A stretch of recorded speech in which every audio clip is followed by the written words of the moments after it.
Morning Cactus people.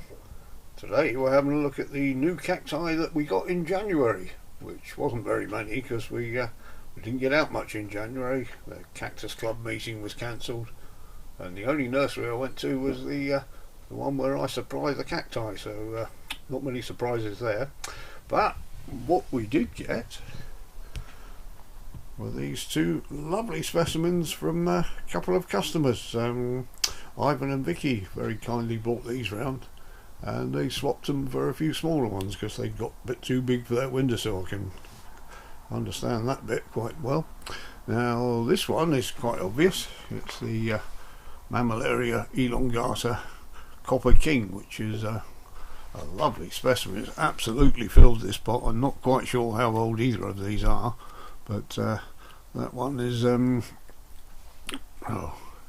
absolutely filled that, so I've got to try and find a wider pot to put that in because it will keep spreading out sideways.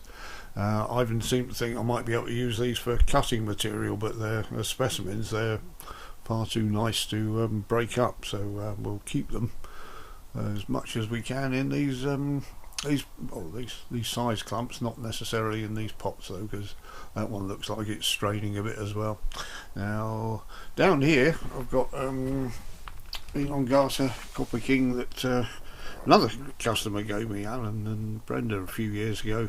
It had a little Christmas hat on it, which we took off. It had a pin in it, and that's done very well. I've taken a few pups off this already, had some cuttings and it's grown some more, but I think we've had this about 4 years now, so you can see how long they take to grow and how old this one must be, so that's fantastic. But this one on the other hand, I looked right through all the lists of mammillarias and I sort of narrowed it down to Mammillaria carminae, and then I found I had a small clump of carminae that I got from the Cactus Society a few years ago. I think this was Ray's, which looks very similar, but I just noticed that feeling this, the spines aren't hooked on this, and they're definitely hooked on this one, which puts a bit of doubt onto it. The flowers that were on here, there's a few buds and they look like they were white flowers.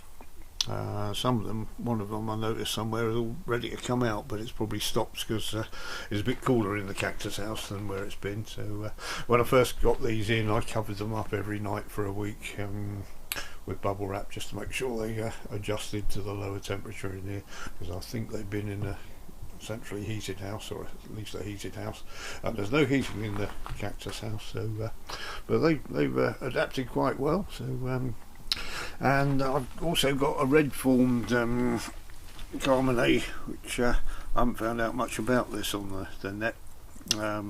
Again, this hasn't got hook spines at all, but saying that, there's another rescue I got here, which is a Mammillaria bombacina.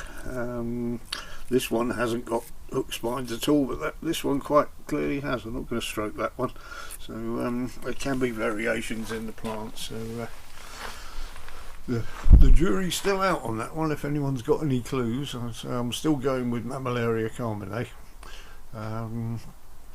If anyone knows any better, I'd be pleased to hear in the comments below. That'd be fantastic. But if it is a carminae, they were discovered in, I think it was the 1950s in Mexico and lower parts of North America, and then they were defined and then lost for a while and weren't rediscovered till about 1970 something, 77 I think.